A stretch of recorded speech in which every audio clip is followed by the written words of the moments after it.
Et dans l'imperfection, après une semaine de perçage de ma langue, je viens enfin vous en parler. Donc pourquoi je ne vous ai pas fait une vidéo tout de suite après le perçage de ma langue? Tout simplement parce que ma langue avait pas mal gonflé et que je zozotais et bavais partout. Bref, c'était pas extrêmement esthétique. C'est pour ça que maintenant ça fait une semaine que je l'ai fait. Donc ma langue a vraiment beaucoup dégonflé et je n'ai plus aucune douleur. Donc comment cela s'est-il passé? Bon, déjà on perce un endroit de notre corps qui est assez sensible, donc forcément ça va pas être à l'extase. Mais bizarrement j'ai eu beaucoup moins mal qu'au nombril. Par contre la douleur qui se revient après c'est ça le pire, car on ne peut plus manger de choses solides, on ne peut plus avaler, donc on peut mâcher les aliments mais à avaler c'est vraiment compliqué. Et surtout le zozotement là, j'ai encore un peu de séquelles, certaines syllabes que j'ai du mal à prononcer parce que ma barre est très très grande. Et lorsque je vais voir mon perceur, il va m'en mettre une à la taille de ma langue. Donc pour l'instant j'ai comme vous savez dans les dessins animés quand il y a un des méchants qui se prend un bâton dans la bouche et qui ne peut plus parler, et ben j'ai un peu cette sensation.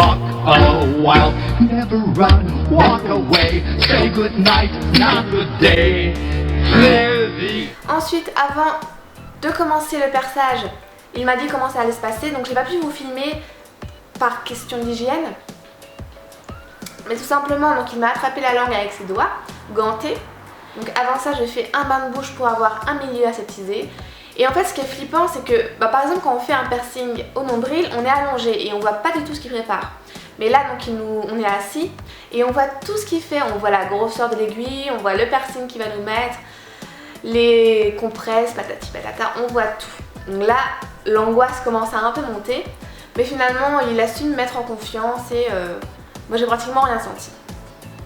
Donc comme je vous le disais, il prend avec ses deux doigts, donc il n'y a plus l'espèce d'énorme pince là flippante qui t'accroche la langue et tout ça. En fait maintenant, donc avec un crayon, enfin en tout cas le mien, avec un crayon, il pointe les deux endroits, donc en dehors des muscles et en dehors des artères, veines, enfin des vaisseaux sanguins. Il attrape la langue avec ses doigts gantés et, alors je crois que c'est vers le bas, enfin de bas en haut, il insère l'aiguille, puis la barre de piercing et le petit ressort. Alors la première chose qui se passe, c'est que quand j'ai voulu boire un verre d'eau, j'ai cru que j'allais avaler ma petite bille. Mais normalement, elle est bien accrochée. Ensuite, donc, il m'a montré les recommandations. Donc dans ce cas-là, il y a plusieurs recommandations en fonction du piercing que vous faites. Celui-là, il n'est pas désinfecté à l'alcool, mais il faut faire des bains de bouche. Donc ils disent 3 fois par jour pendant 5 jours. Il faut avoir une hygiène buccale irréprochable, donc c'est pas parce que vous avez mal qu'il ne faut pas vous laver les dents. Donc par exemple, il ne faut pas toucher le piercing avec ses mains. Logique, surtout si elles sont sales. Il ne faut pas consommer d'aspirine, car tout simplement l'aspirine est un anticoagulant. Donc s'il y a un saignement, ça risque de se finir en hémorragie. Donc ne pas prendre de bain, là c'est pas dans le cas du piercing de la langue, puisque je suis allée me baigner à la plage 2-3 jours après. Gna gna gna. Donc pour la toilette, ben ça encore une fois, à part les bains de bouche, on n'utilise ni coton, ni désinfectant, ni compresse, enfin tout ce que vous pouvez trouver. Il est conseillé de ne pas fumer pendant cette période. De toute façon, il est conseillé de ne pas fumer, que vous ayez un piercing ou non, et surtout de boire vraiment beaucoup d'eau. Il faut éviter les aliments. Ah, alors là, niveau bouffe, on va rigoler, je vous en parle après. Éviter les contacts oraux et orogénitaux, bon ben ça, hein, c'est normal pendant 3 semaines. 3 semaines. Alors sinon, qu'est-ce qu'on peut manger? C'est ce que vous allez tous me demander. Il faut beaucoup boire de l'eau, hein. Faut éviter tout ce qui est alcool, surtout les alcools forts. J'ai bu 2 verres de rhum une semaine après, donc ça allait, mais je sentais quand même que c'était un petit peu piquant. Donc surtout à ne pas faire.